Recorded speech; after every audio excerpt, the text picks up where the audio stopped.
Hello friends, last time हमने nuclear chapter से related introductory part में हमने न्यूक्लियस के अंदर बोल दिया कि nucleus possess protons and neutrons, और उससे रिलेटेड जो हमने बोल दिया कि it's combined name is nuclei, है ना, न्यूक्लियॉन्स।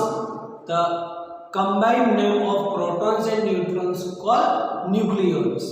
और उससे रिलेटेड हमने उसकी बहुत सारी डेफिनेशंस भी दे दी, लाइक आइसोटॉप्स किसको बोलते हैं, आइसोबार्स क्या है, आइसोटॉन्स क्या है एंड आइसोमर क्या है। फिर हमने रेडियस ऑफ द न्यूक्लियस की भी इक्वेशन कर दी। Also we discuss about the density of the nucleus and we have compared with density of water also. तो ये जो चीज है वो पूरा एज ए तुम्हें याद रखना है। तो today we are going to discuss the most important thing as a binding energy. तो चलो, अब ये बाइंडिंग एनर्जी मतलब क्या है?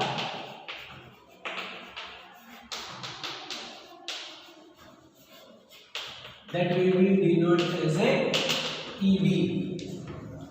तो बाइंडिंग एनर्जी से रिलेटेड अगर हम कोई भी ऐसे न्यूक्लियस ना सोचे और कोई भी हमारा ऐसे मटेरियल सोचे, suppose this one is our material, अब इसका तुम पहले मास कर दो, मतलब just calculate the mass of this chopstick, okay, तो उसका मास तुम्हें मिल जाएगा। फिर इस चॉपस्टिक का तुम इसको एज ए थोड़ा चलो दो पार्ट में डिवाइड कर दो और फिर दोनों का इंडिविजुअल मास कैलकुलेट करो और फिर इन दोनों का जो इंडिविजुअल मास है उसका सम करो। तो वो जो एडिशन आएगा वो जो पहले हमने टोटल मास किया था ऑब्जेक्ट का उसके इक्वल होगा कि फिर उससे लेस होगा कि ग्रेटर होगा। सोचो चलो क्या हो सकता है उससे रिलेटेड। कि सबसे पहले जो भी ऐसे चॉपस्टिक पूरा ऑब्जेक्ट है उसका मास लो, फिर सपोज इसको सिर्फ दो पार्ट में डिवाइड करो, मतलब ऐसा तुम बोल सकते हो कि this chopstick made up of this two constitute particles.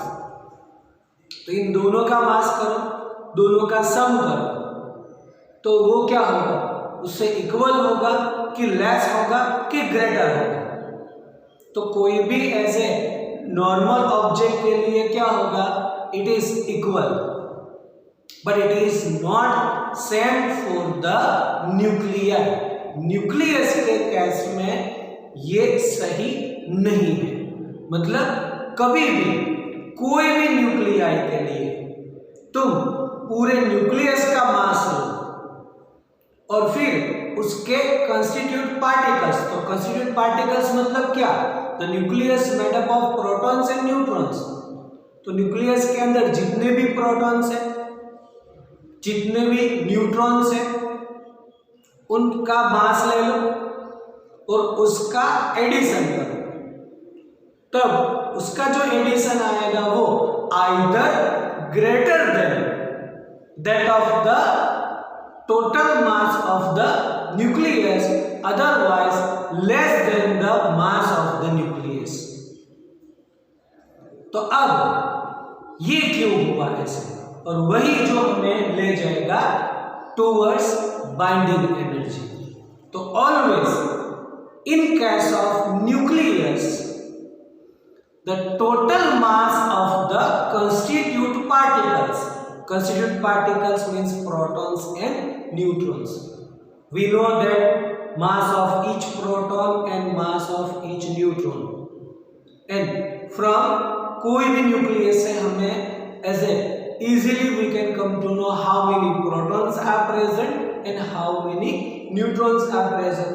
Then easily we can calculate the total mass of the protons and total mass of the neutrons. उन दोनों का सम वो बोलेंगे the total mass of the constituent particles, which is always either greater than और less than that of the mass of nucleus. तो अब अगर हम लाइटर पार्टिकल के लिए सोचें, अब लाइटर पार्टिकल मतलब कैसा नहीं बोलेंगे कि जो एज ए मास में लाइट है, ऐसा नहीं। द लाइटर पार्टिकल मतलब not radio active elements, radio active elements नहीं है वो सारे, हम ऐसे हम नॉर्मल पार्टिकल्स बोलेंगे, non radio active element. Easy word में बोल दो लाइटर पार्टिकल्स। अब लाइटर की जगह बोल सकते हैं नॉन रेडियो एक्टिव एलिमेंट। तो for non radio active element ऐसा होगा कि the total mass of the constituent particles is always greater than that of the mass of the nucleus. इसका मतलब अगर हम सोचें, एक सिंपल एग्जांपल ले लेते हैं, चलो ऑक्सीजन का, जिसको बोलेंगे हम 816, है ना। That means it possess 8 number of protons और ये माइनस करो 8 नंबर ऑफ न्यूट्रॉन्स। तो जिसके अंदर क्या है, 8 number of protons and 8 number of neutrons are there. तब ऐसा बोल सकते हैं कि 8 इंटू मास ऑफ प्रोटॉन, कि 8 का मास इंटू 8 मतलब this is the total mass of the proton and 8 into mass of neutron. और इसका जो टोटल मास है, total mass of the oxygen consider as a m, then which is always greater than mass of the oxygen nuclei. Okay, so this is for non radioactive element. अगर हम इसको general form में बोल दें तो ऐसा हो सकता है कि कोई भी एलिमेंट है जिसको हम डिनोट करेंगे x z a से, then it possess z number of protons, then total mass of the constituent particles मतलब total mass of the nucleons, combined name is called nucleons, then I can say ZnP plus NMN. okay, अब n कैसे calculate होगा, n is equal to a minus z, तो easy है, and that is greater then mass of the nucleus. तो for non radioactive element ऐसा होगा, for the radioactive element the mass of the nucleus is greater than total mass of the constituent particles, और इसीलिए उसमें वो अपने आप radiation emit करता है। तो अभी फॉर नॉन रेडियोएक्टिव एलिमेंट, तो अगर हम ऐसा करें कि ZnP plus NMN minus M which is greater than 0, और ये जो मिलेगा वो हम बोल सकते हैं delta M which is called mass defect. इसी को मास डिफेक्ट बोलते हैं, और यहाँ पर मास डिफेक्ट पॉजिटिव बोलेंगे क्योंकि ये जो मास है वो लेस देन, इसका मास ज्यादा होगा for the non radioactive element. तो यहाँ पर बोलेंगे mass defect positive, then delta M whatever the difference of the mass in case of nuclei, mass defect हमें आइदर पॉजिटिव और नेगेटिव मिलेगी। अगर नेगेटिव मिले तो वो बोलेंगे रेडियोएक्टिव एलिमेंट्स जो अपने आप रेडिएशन एमिट करते हैं, एनर्जी एमिट करते हैं। ओके, तो यहाँ पर ये total mass of the constituent particles और ये मास ऑफ द न्यूक्लियस, अगर इसका डिफरेंस ले that is the mass defect. अब मास डिफेक्ट हमें मिले तो इजीली हमें एनर्जी मिल सकती है, and that is called binding energy. Just remember the equation of the energy of the Einstein's equation for the energy of the mass कौन सी है, E is equal to delta mc², है ना। Then इसी को हम बोल देंगे EV। तो अगर हमें number of protons number of neutrons पता है, मास ऑफ प्रोटॉन न्यूट्रॉन तो होता ही है मालूम, और mass of the nucleus given होगा, तो easily we can calculate delta M और easily we can calculate its binding energy. Then binding energy we can calculate from delta M into C square. Okay, तो अब ये जो energy है, that much of energy is release. तो release का मतलब क्या, कि जब भी ये कोई भी एज ए न्यूक्लियस बना है, मतलब हमने एग्जांपल लिया ऑक्सीजन का, कि ऑक्सीजन 816, जब भी ये एलिमेंट बना, न्यूक्लियस बना, तब इसमें थोड़ी एनर्जी रिलीज हो गई थी। तब इसीलिए बोलेंगे कि अगर यहां पर हमें न्यूक्लियस में से, ऑक्सीजन के न्यूक्लियस में से हमें प्रोटॉन्स और न्यूट्रॉन्स रिलीज करने हैं, तो कितनी एनर्जी हमें सप्लाई करनी पड़े, is equal to the binding energy. मतलब binding energy gives the information that much energy is required to separate all protons and neutrons from nucleus, and that is binding energy। आया समझ में? फिर से ये जो हम डेल्टा एम हम पता कर दें, इनटू सी स्क्वायर कर दें, तब जो एनर्जी मिलेगी that is called binding energy।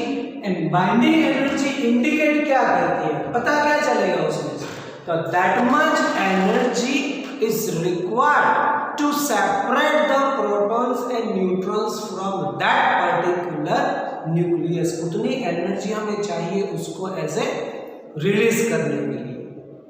और इसका अपोजिट सोचो, जब ये एज ए न्यूक्लियस बना है, मतलब जब भी ऑक्सीजन सोचो तो उसके अंदर 8 प्रोटॉन्स एंड 8 न्यूट्रॉन्स जैसे कलेक्ट हुए, तो अंदर कलेक्ट हुए, टुगेदर हुए, तब उतनी एनर्जी रिलीज हो गई अंदर से, तो उसकी एनर्जी कम है, हमें बाहर से उतनी एनर्जी सप्लाई करनी पड़े, तब जाके वो एज ए प्रोटॉन्स न्यूट्रॉन्स अंदर से रिलीज हो गई। तो फिर से the binding energy indicate that much energy is required to separate the all nucleons from nucleus, क्योंकि सभी। अब यहां पर अगर हम ऐसा करें EB अपॉन A, मतलब नंबर ऑफ न्यूक्लियॉन से डिवाइड कर दें, then it is called binding energy per nucleon. It is called binding energy per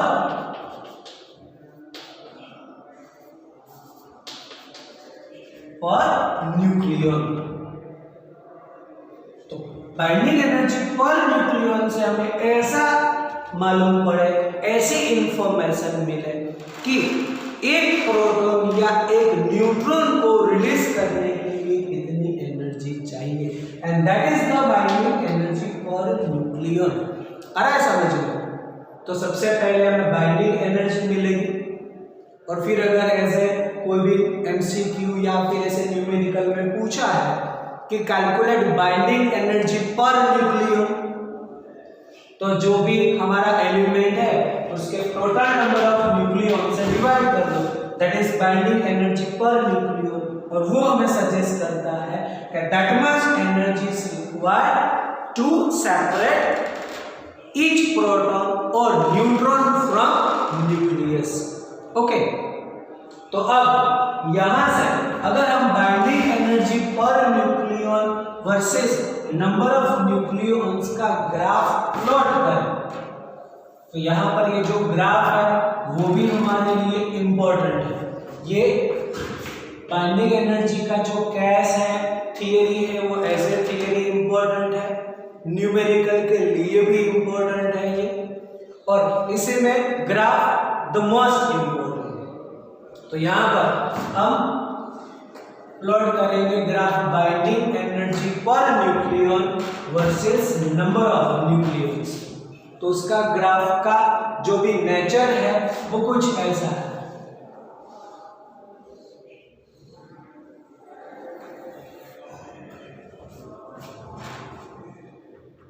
तो अब यहां से हमें ऐसा मालूम पड़ेगा कि इसमें ये वाले जो है वो थोड़े हम लाइटर न्यूक्लियाई बोलेंगे। लाइटर न्यूक्लियाई मतलब जिसका atomic mass number less than 30 है और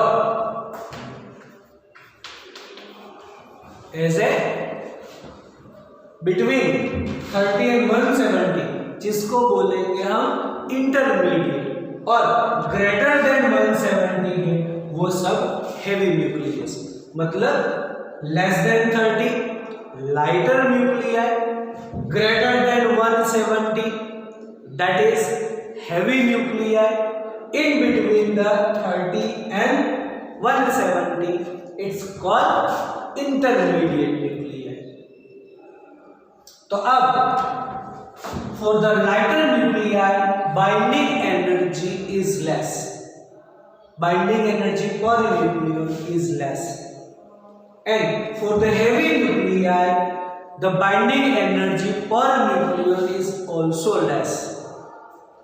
For the intermediate nuclei मतलब जिसका atomic mass number greater than 30 और less than 170 it is called intermediate nuclei, और इंटरमीडिएट न्यूक्लियाई की binding energy per nucleon is maximum या फिर बोलेंगे ग्रेटर है। तब यहां से ऐसा भी मालूम पड़े कि बाइंडिंग एनर्जी पर न्यूक्लियन जिसकी ग्रेटर होगी that element is most stable. Most stable का मतलब क्या कि जिसमें से इजीली प्रोटॉन्स या न्यूट्रॉन्स सेपरेट ना हो पाए, अंदर ही रहे, है ना, that is called more stable element. तो स्टेबल एलिमेंट कौन से? तो जिसका atomic mass number greater than 30 और लेस देन 170 है वो सब इंटरमीडिएट न्यूक्लियाई, और जिसका हम बोलेंगे कि binding energy per nucleon maximum है they all are called stable nuclei. तो इससे रिलेटेड ये जो बाइंडिंग एनर्जी पर न्यूक्लियन का ग्राफ है इससे रिलेटेड हमें बहुत सारी इंफॉर्मेशन देनी है। तब यहाँ पर हम इसका फर्स्ट पॉइंट बोल सकते हैं कि binding energy per nucleon is independent of number of nucleons. ये binding energy per unit nucleons जो है दैट इज इंडिपेंडेंट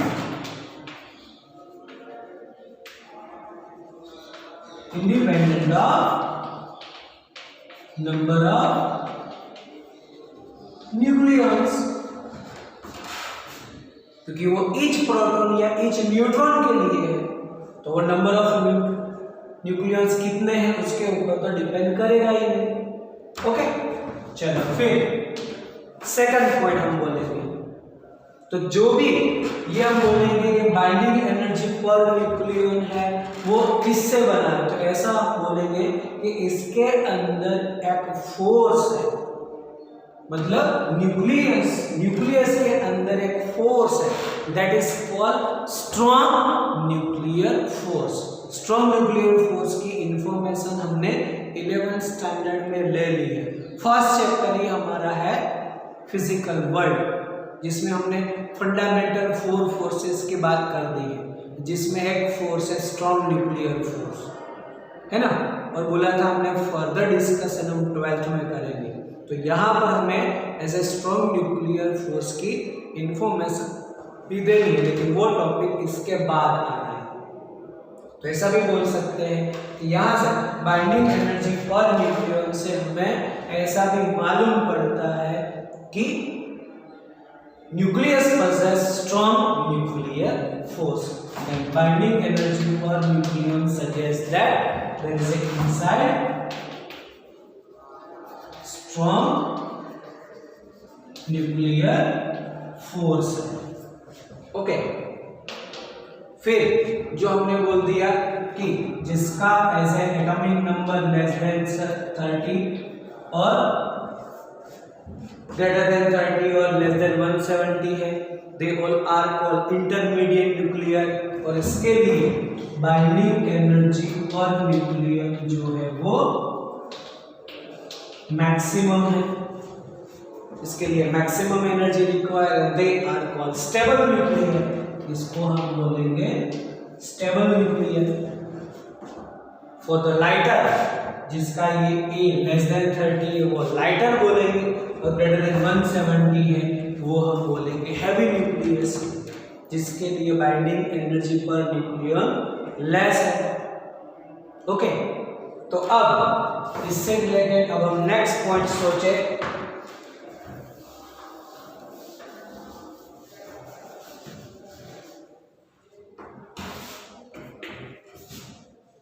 तो अब जो भी लाइटर पार्टिकल है, अगर लाइटर पार्टिकल फ्यूज हो, मतलब combine together and form a heavy nucleus, तो उसकी बाइंडिंग एनर्जी इंक्रीज होती है, जिसको बोलेंगे थर्मो न्यूक्लियर फ्यूजन।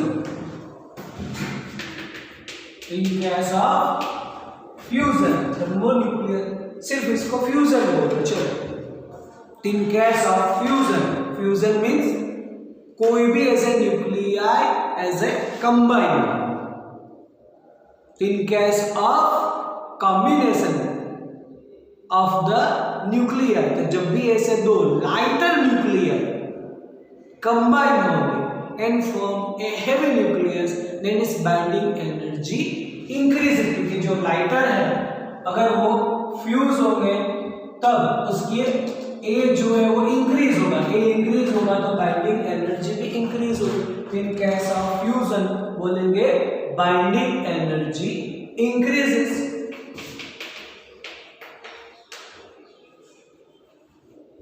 तो लाइटर पार्टिकल फ्यूज होंगे तो जो भी न्यूक्लियस बनेगा नया, उसकी बाइंडिंग एनर्जी जो एज ए कंस्टिट्यूट जिससे बना है उससे तो ग्रेटर ही रहेगी, तो बाइंडिंग एनर्जी इंक्रीजेस।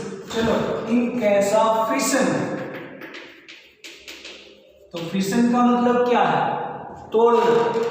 तो अगर कोई भी जो हैवी न्यूक्लियस है, अगर वो ऐसे दो पार्ट में डिवाइड होगा इन केस ऑफ फिशन, तो देखो हैवी मतलब ग्रेटर देन 170 के लिए सोचो, यहां से यहां तक हम बोल देंगे इंटरमीडिएट, ये लेस देन 30 और ये ग्रेटर देन 170। तो जो भी हैवी न्यूक्लियस है अगर वो ऐसे किसी भी तरीके से टूटा तो टूटेगा तो उसकी ए जो है वो डिक्रीज होगा। अब ए डिक्रीज होगा मतलब उसकी बाइंडिंग एनर्जी इंक्रीज होगी। इन केस ऑफ फ्यूजन बोलेंगे बाइंडिंग एनर्जी आल्सो इंक्रीजेस। तो जो लाइटर है अगर उसको तुम तोड़ दो, उसके जो भी कंस्टिट्यूएंट पार्टिकल्स बनेंगे उसके बाइंडिंग एनर्जी जो मेन है उससे ग्रेटर होगी। इन केस ऑफ फ्यूजन और फिशन द बाइंडिंग एनर्जी पर न्यूक्लियर इंक्रीजेस। ओके, है समझ में? तो इतने पॉइंट हमें बाइंडिंग एनर्जी के केस में बोलने हैं। अब हमने एक इंफॉर्मेशन ली थी बाइंडिंग एनर्जी की इक्वेशन कि EB is equal to delta mc²। Equation के लिए ये है, लेकिन जब भी हम न्यूमेरिकल या MCQ सॉल्व करें तब यहां पर हमें जो मास दिया होगा, जो भी मास, तो मास हमें दिया होगा एटॉमिक मास यूनिट में। कभी भी मास ऑफ न्यूक्लियस कभी भी किलोग्राम में नहीं देंगे, always given in terms of atomic mass unit. तब क्या करेंगे हमें पता है कि 1 atomic mass unit is 931 mega electron volt, है ना? तो जो भी हमें मास दिया है डायरेक्टली उसको तुम 931 से मल्टीप्लाई करो, it is called binding energy. मतलब जो भी तुम्हें मास डिफेक्ट मिले ऐसे कैलकुलेट करो तो मास डिफेक्ट मिलेगी। फिर c स्क्वायर से मल्टीप्लाई करने की रिक्वायरमेंट नहीं है, क्योंकि वो हमने थियरी में कर रखा है कि इसको तुम किलोग्राम, ये किलोग्राम में है तो c स्क्वायर से मल्टीप्लाई करना होगा, तो ये kilogram c square plus speed of light इसका स्क्वायर से मल्टीप्लाई करो, वो जूल में मिलेगा, फिर इलेक्ट्रॉन वोल्ट में कन्वर्ट करो, तो 1 U का हमें पता है। तो अगर मास एटॉमिक मास यूनिट के अंदर U में दिया है तो जो भी मास डिफेक्ट मिले directly multiply with 931 mega electron volt. और ऐसा समझ में मैं क्या बोल रहा हूं? अभी फिर से अगर मास एटॉमिक मास यूनिट के अंदर दिया है और 99% केस में मास गिवन होगा U में, लिखा है what mass of proton so and so U, mass of neutron so and so U, mass of the main nucleus जो दिया है दिस मच ऑफ U। तो डायरेक्टली मास डिफेक्ट कैलकुलेट करो, mass defect मिला directly multiply with 931, जो मिलेगा answer वो mega electron volt, वही एनर्जी। और फिर उसी को तुम जो एनर्जी मिले फिर उसको डिवाइडेड बाय ए कर दो, that is called binding energy per nucleon. Okay, तो ये जो आज हमने डिस्कशन किया वो बाइंडिंग एनर्जी और बाइंडिंग एनर्जी पर न्यूक्लियन, और इसके ये मेन पॉइंट्स ये तुम्हें याद रखना है, this is the most important. और उसमें हमने बोला इंटरमीडिएट न्यूक्लियर, और इंटरमीडिएट न्यूक्लियर में भी एक जो भी हम बोलेंगे कि most stable and that is ion. Ion is the most stable nuclear, जिसको बोलेंगे ion 2656, it is most stable nuclear. Ion सबसे स्टेबल है और इसीलिए हम आयन का सबसे ज्यादा यूज भी करते हैं।